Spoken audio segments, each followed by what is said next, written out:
Hi, today I'm going to be making a dough that I'm going to use to make porridge by Friday. So first of all, you need about these 2 cups of warm water, and I have 1.5 cups of fine corn flour. I'm going to put this into the water here and then mix it all up until there are no lumps. It's about right. Then I'll put it aside for 2 days for it to ferment. In the normal situation, you can buy pre-made dough from most African stores. Some of the cocoa flour is dried up, so you can add some water, get the paste, and start the whole procedure. In Africa, we often use millet, and this millet is soaked in water for a number of days, and they'll add some spices to it and then meal it up and use it to make the cocoa. But right now, we don't have the millet flour, we just have the corn. We'll make do with the corn flour that we have, and by Friday, I'll show you how to make cocoa and then buffalo to go alongside with it. I'm making this porridge to go with the buffalo that I'll be making. I started making the dough for the cocoa 2 days ago, where I had 2 cups of warm water and 2 cups of fine corn flour that I fermented for 2 days. So this smells and tastes fermented. It's kind of sour. That was the agenda of putting it in the water for 2 days. I'm going to pass this through a very fine sieve.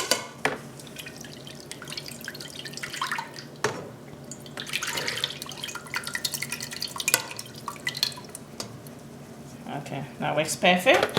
I'm going to be adding additional cups of water to it. But for now, the cocoa is a spicy porridge.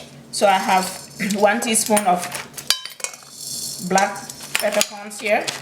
I'm going to add a teaspoon of cloves. There's an ingredient that I couldn't find here called wesa, but I don't know the name in English. That is used in making the cocoa as well.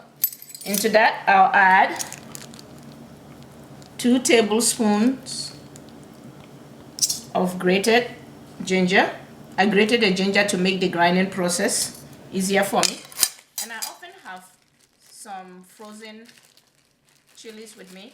I'm going to add the chili to add some spicy taste to it as well as giving it a very nice light color.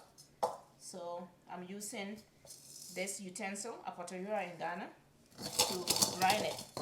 If you do not have this utensil, you can use a blender and then blend it smoothly. Towards the end, I'm going to add about ½ cup of water into this to be able to take out all the spices and pass it through the sieve as well. So I'll grind this until it's smooth. I've been grinding this for a while now, but I don't seem to like the color, so I just want the cocoa to have a very nice color. So I'm going to add this chili here. This is not hot, so I'm just adding that in there for the color. You don't have to do that, but I like the color of it in the porridge. So this is well done. And I have 4 cups of water here. From these 4 cups, I'm going to fetch ½ cup. I'll put it in here. Add another cup to make sure I take out all the spices. And I'll equally pass this through the sieve.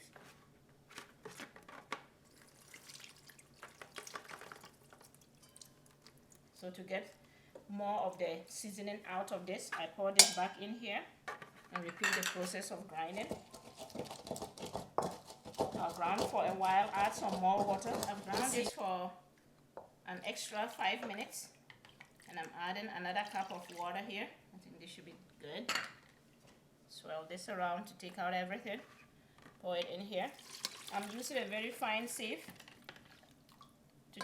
to make sure that I get a very fine cocoa and don't let most of the big chunks fall in. I'll squeeze this out. It should be good. Then I'll pour all this liquid into the corn and water mixture here. You see, the color is already looking very great. And I add the rest of the 4 cups of water to it.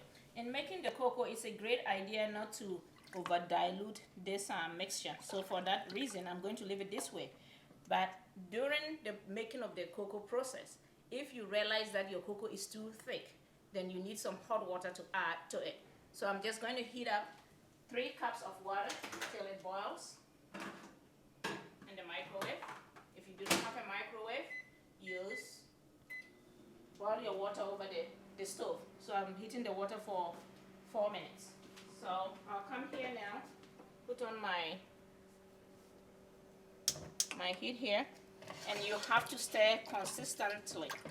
This porridge needs a lot of attention. If you fail to do it, stir it regularly, you're going to have lumps and don't come out with the consistency that you want.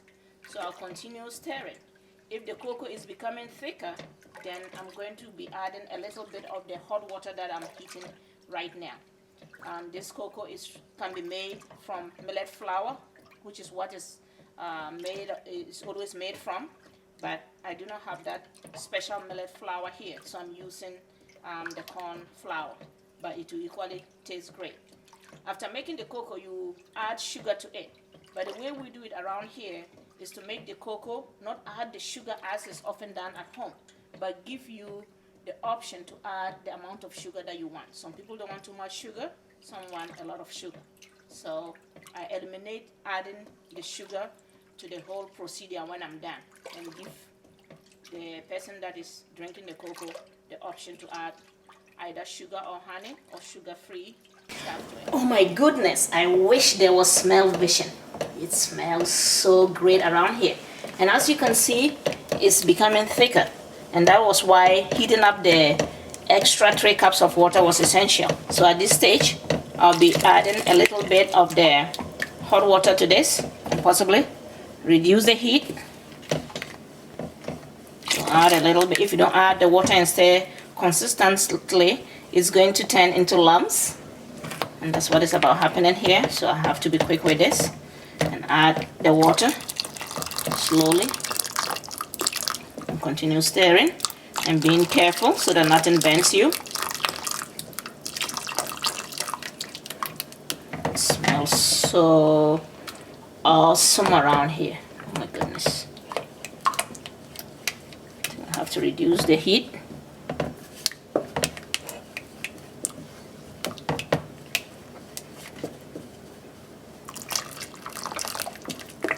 Continue stirring. So the more it cooks, the more thicker it gets. So this hot water really helps the cooking process.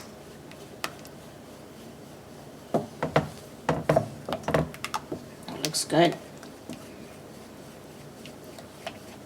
So this has been cooking for about 20 minutes with the stirring. So if you like a much lighter porridge, you can add some more water, because remember that at this thickness, if it cools down, it gets more thicker. It looks like I might need extra water after adding the 3 cups of the hot water.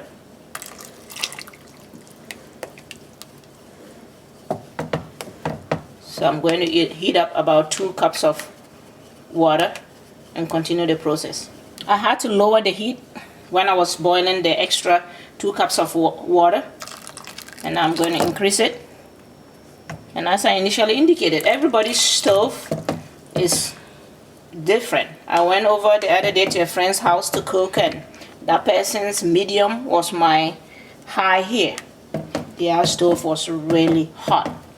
So depending on your stove, you have to regulate the heat or adjust it so that the porridge doesn't overcook.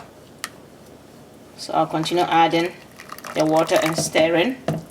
So you see, for the 2 cups of flour that I began with, you can get a whole huge pot of porridge to go around. If you have a huge household, this is a perfect breakfast. And this is equally eaten when you are sick and in the hospital, because cocoa and kose and bullfrog are can be easily bought in the morning from most corners areas.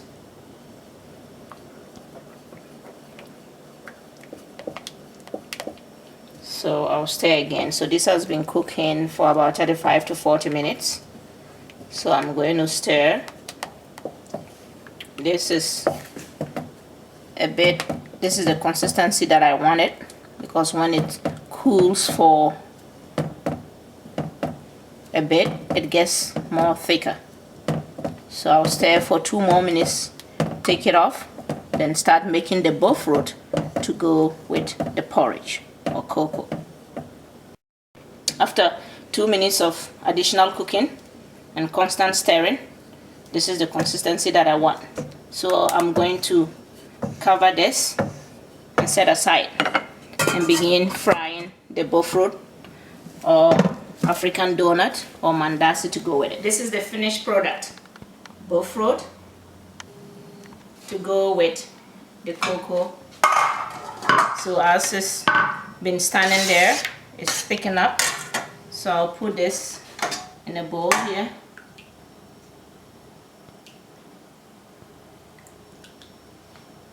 Is that enough for you? And then I'll add some sugar.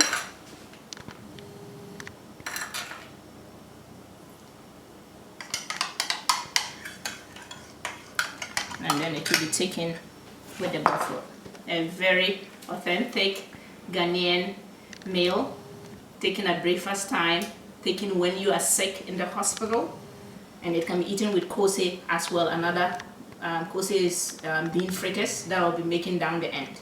But for today, enjoy cocoa and buffalo.